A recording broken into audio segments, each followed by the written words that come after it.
Right, this is a real quick video about a conversation I had with somebody on Twitter the other day. They're saying how Declaration of Independence is not a legal document; it doesn't have anything to do with our laws. And like that doesn't have significance in that regard. And I found that really disturbing because I have this up here, but it's not disturbing because it's a cigarette. Don't worry, I'm not smoking weed on TV in front of your kids and stuff. But I found it disturbing I didn't find a legal document. There's something very important in the document, in the very, very beginning. And that's that our rights are endowed by our Creator, our inalienable rights are given to us by God. And I'll get to that. If you're an atheist, this is still important. I'll get to that in a second. And that's that. The importance of this is it's saying that nothing here on this earth grants us our rights. We have them simply by being born. Our existence, our fact that we exist, says that we have them. And the only person that can take your rights from you is you. And the only person that can take those rights from you is you, because if you violate another person's right to person and property, you hurt them, you're violent, you're an asshole, or you steal from them, you're a thief, then you, by your actions, have taken your own rights away. The courts take your rights away. You took your rights away. That is so important because the piece of paper that was written on, the Bill of Rights Constitution, it's all just restating and reiterating a fact that you already have those. It's saying you have these, but this doesn't grant them to you. You have them, but this doesn't grant them. This is just saying that you have them. That's that creator endowed by our Creator line said, basically. That's what it's implying. The person I had a conversation with said basically that it's not insignificant. That is so significant. It's so significant, as a matter of fact. You know who wrote the Declaration of Independence? Thomas Jefferson wrote the Declaration of Independence. He was an atheist. Thomas Jefferson didn't believe in God. He says he has quotes to say state things like this. It says they basically go like this: say, whether the God man next to me has no God or 1,000, it makes no difference to my freedoms and my liberties. That's true. As long as he can try to force you to believe what he does, like the Islamic people want to do, the Quran tells them to do, but they cannot be looked at in an equal light, religion-wise. Because they can say there's lots of them that are peaceful. They don't believe that you should have to believe what they believe. But the fact of the matter is your text, your theological texts dictate that. But Islam is really a version of Christianity that was co-opted by Muhammad. But that's a whole other story. The fact of the matter is that an atheist, Thomas Jefferson, saw the importance of saying that your rights are your rights.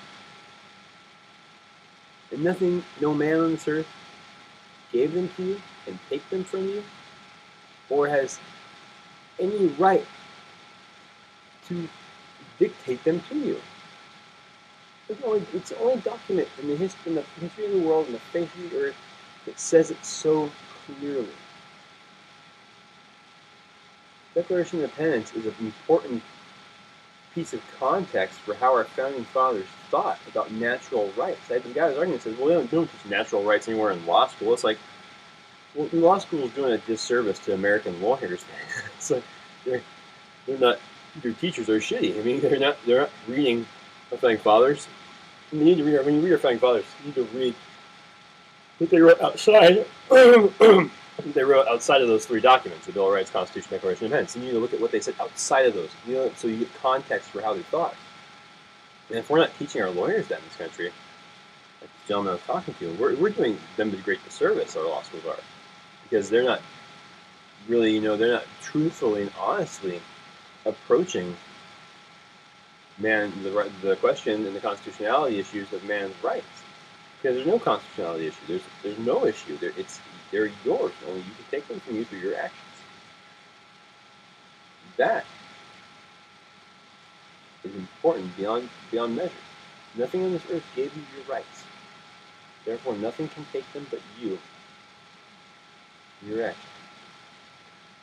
When he says the Declaration of Independence said to this guy on Twitter said, it's not a legal document.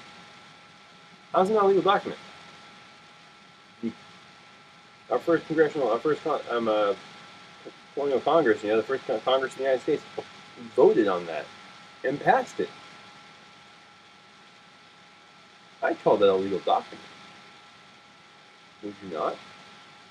They all signed it, posted it, agreed to it, put it into law.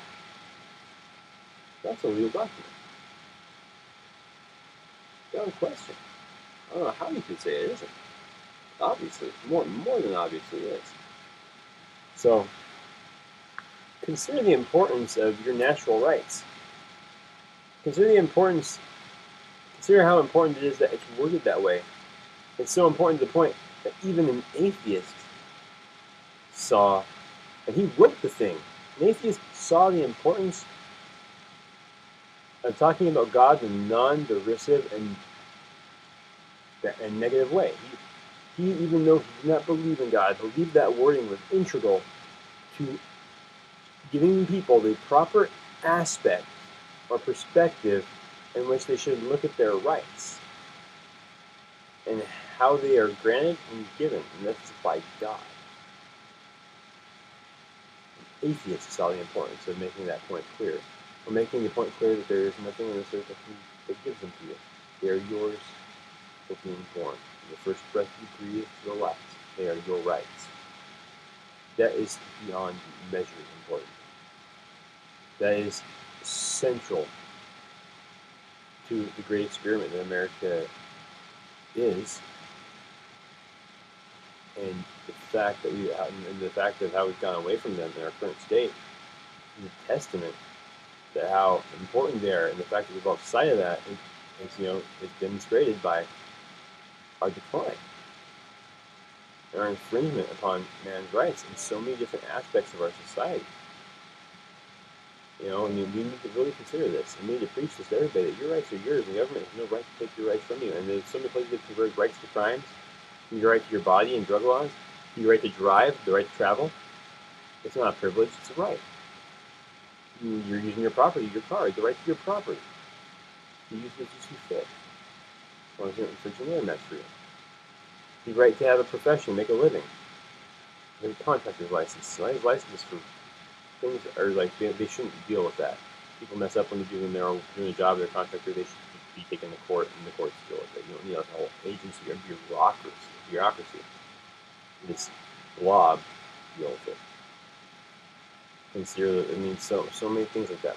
Building permits, right, to maintain your property, your house. You have to pay them to open up your wall and replace the electrical circuit.